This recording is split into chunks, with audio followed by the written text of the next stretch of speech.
ஆகாஷவாணி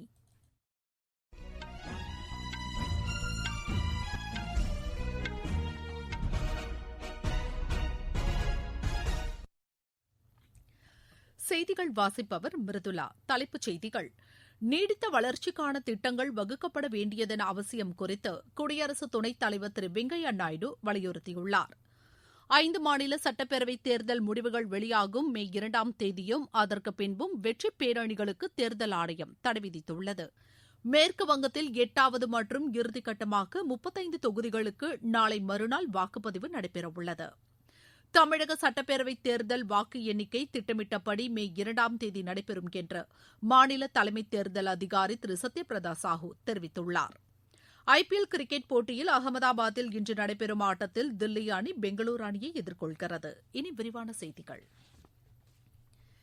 நீடித்த வளர்ச்சிக்கான திட்டங்கள் வகுக்கப்பட வேண்டியதன் அவசியம் குறித்து குடியரசு துணைத் தலைவர் திரு வெங்கையா நாயுடு வலியுறுத்தியுள்ளார். புதுதில்லியில் இன்று தலைமை பண்பு தொடர்பான மாநாட்டை காணொலி காட்சி மூலம் அவர் தொடங்கி வைத்து பேசினார். உலக அளவில் உள்ள வர்த்தக நிறுவனங்களின் தலைவர்கள் குறுகிய கால லாபத்தை கருத்தில் கொண்டு நீண்டகால அடிப்படையிலான வளர்ச்சிக்கு உதவிடும் நடவடிக்கைகளை மேற்கொள்ள வேண்டும் என்று கேட்டுக் கொண்டார். வளர்ச்சிக்கான நடவடிக்கைகளில் சுற்றுச்சூழலுக்கான செலவுகளை கருத்தில் கொள்ளக்கூடாது என்று திரு வெங்கையா நாயுடு வலியுறுத்தினார். இளம் மாணவர்கள் தாங்கள் வசிக்கும் பகுதிகளில் உள்ள கிராமங்களுக்கு சென்று அங்குள்ள சமூக பிரச்சினைகள் மற்றும் வர்த்தக வாய்ப்புகளை கண்டறிந்து அதற்கு தீர்வு காணும் வகையில் செயல்பட வேண்டும் என்றும் கேட்டுக் கொண்டார்.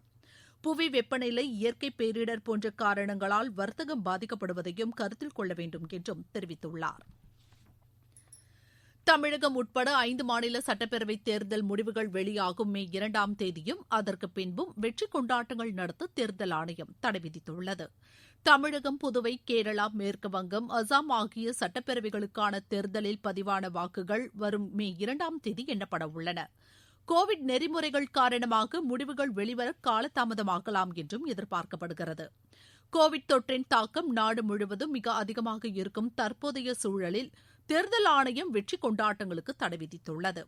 வெற்றி பெறும் வேட்பாளர்கள் தேர்தல் அலுவலர்களிடம் இருந்து சான்றிதழ் பெற வரும்போது அவர்களுடன் 2 பேருக்கு மேல் வர அனுமதியில்லை என்றும் தேர்தல் ஆணையம் அறிவித்துள்ளது. ஞாயிறு முழு ஊரடங்கு அமல்படுத்தப்பட்டுள்ளதன் காரணமாக தமிழகத்தில் கோவிட் தொற்றின் தாக்கம் சற்று குறைந்துள்ளதாகவும் அடுத்த சில நாட்களுக்கு பொதுமக்கள் வெளியில் வருவதை தவிர்க்க வேண்டும் என்றும் மக்கள் நல்வாழ்வுத்துறை முதன்மை செயலர் டாக்டர் ராதாகிருஷ்ணன் கூறியுள்ளார். சென்னை தண்டையார்பேட்டையில் கோவிட் பரிசோதனை மையத்தை இன்று காலையில் அவர் ஆய்வு செய்தார். பின்னர் செய்தியாளர்களிடம் பேசிய அவர், நோய் அதிகரிக்கும் விகிதம் குறைந்தாலும் அதனை நம்பி எச்சரிக்கையை கைவிடுவது எதிர் விளைவுகளை ஏற்படுத்தும் என்றார். தமிழகத்தில் கூடுதலாக 12,270 ஆக்ஸிஜன் வசதி கொண்ட படுக்கை வசதிகள் ஏற்படுத்தப்படும் என்றும் திரு ராதாகிருஷ்ணன் கூறினார். மாநிலத்தில் தடுப்பூசி பற்றாக்குறை இல்லை என்றும் பொதுமக்கள் ஆர்வத்துடன் தடுப்பூசி போட்டுக்கொள்ள முன்வருவதாகவும் அவர் கூறினார். அசாமில் மாநிலம் தழுவிய இரவு நேர ஊரடங்கு அமல்படுத்தப்பட்டுள்ளது. இரவு 8 மணி முதல் அதிகாலை 5 மணி வரை இந்த ஊரடங்கு அமலில் இருக்கும். இது அடுத்த மாதம் 1ஆம் தேதி வரை அமலில் இருக்கும் என்றும் மாநிலங்களுக்கு இடையேயான போக்குவரத்துகள் மற்றும் அத்தியாவசிய பொருட்கள் உட்பட அனைத்து சரக்கு போக்குவரத்துகளுக்கும் எவ்வித தடையும் இல்லை என்றும் அம்மாநில அரசு தெரிவித்துள்ளது. கர்நாடகாவில் மாநிலம் தழுவிய முழு ஊரடங்கு அமல்படுத்தப்பட்டுள்ளது. இன்று இரவு 9 மணி முதல் அடுத்த மாதம் 12ஆம் தேதி காலை 6 மணி வரை 14 நாட்கள் இந்த முழு ஊரடங்கு அமலில் இருக்கும் என்று அம்மாநில அரசு கூறியுள்ளது. இந்த ஊரடங்கு அமலில் இருக்கும் காலத்தில் அத்தியாவசிய கடைகள் மட்டும் காலை 6 மணி முதல் காலை 10 மணி வரை அடுத்த 2 வாரங்களுக்கு செயல்படும் என்றும் அறிவிக்கப்பட்டுள்ளது. பெங்களூருவில் அம்மாநில முதலமைச்சர் திரு எடியூரப்பா தலைமையில் நடைபெற்ற அமைச்சரவைக் கூட்டத்தில் இதற்கான முடிவு எடுக்கப்பட்டது. நீங்கள் கேட்டுக்கொண்டிருப்பது ஆகாஷவாணியின் செய்தி அறிக்கை.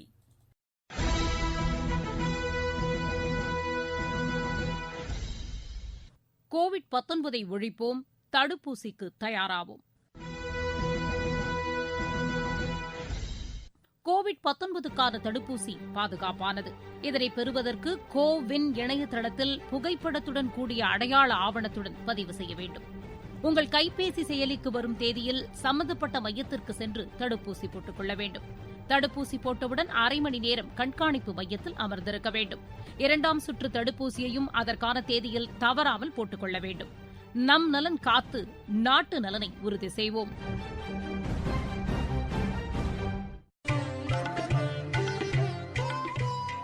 கோவிட் COVID-19 எதிரான போரில் நமக்கான 3 கவசங்கள். முகக்கவசம் அணிவோம், தனிநபர் இடைவெளியை கடைபிடிப்போம், கை மற்றும் முக சுத்தம் பராமரிப்போம்.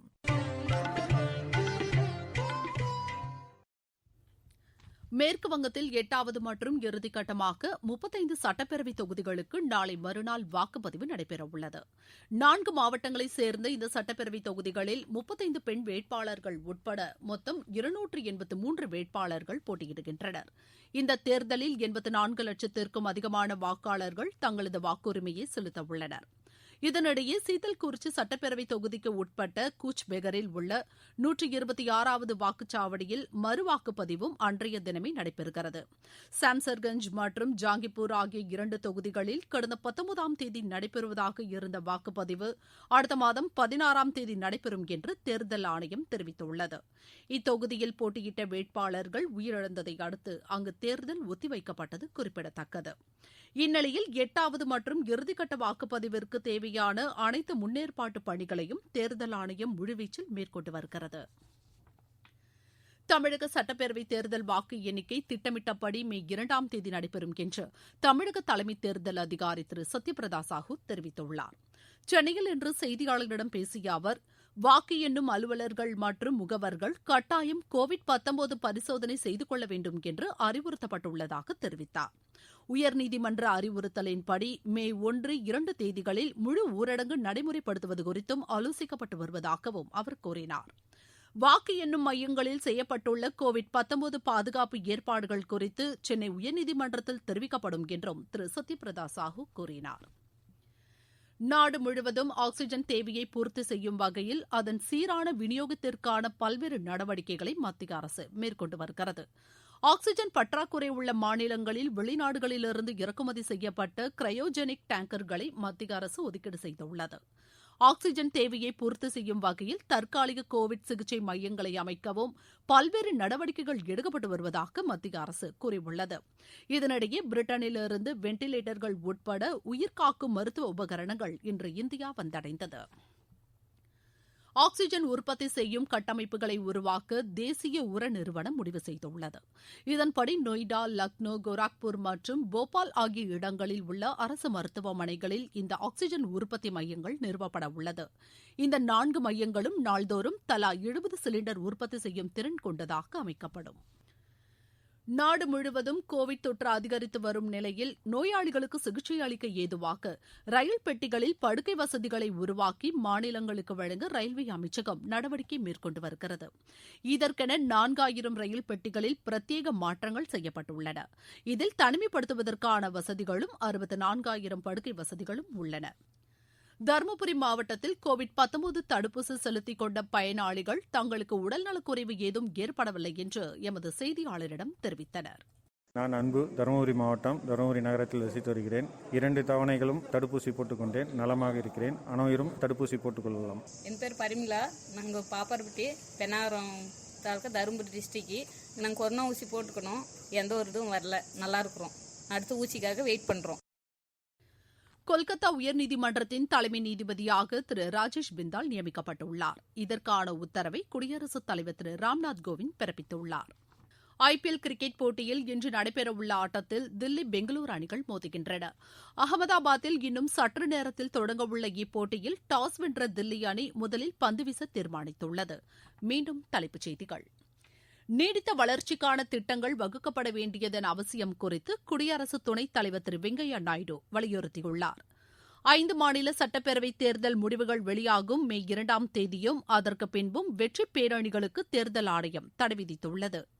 மேற்கு வங்கத்தில் 8வது மற்றும் இறுதிக்கட்டமாக 35 தொகுதிகளுக்கு நாளை மறுநாள் வாக்குப்பதிவு நடைபெறவுள்ளது.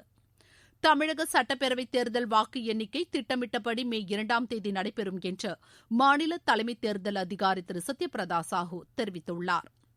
IPL கிரிக்கெட் போட்டியில் அகமதாபாத்தில் இன்று நடைபெறும் ஆட்டத்தில் தில்லி அணி பெங்களூரு அணியை எதிர்கொள்கிறது. இத்துடன் இந்த செய்தி அறிக்கை நிறைவு பெற்றது.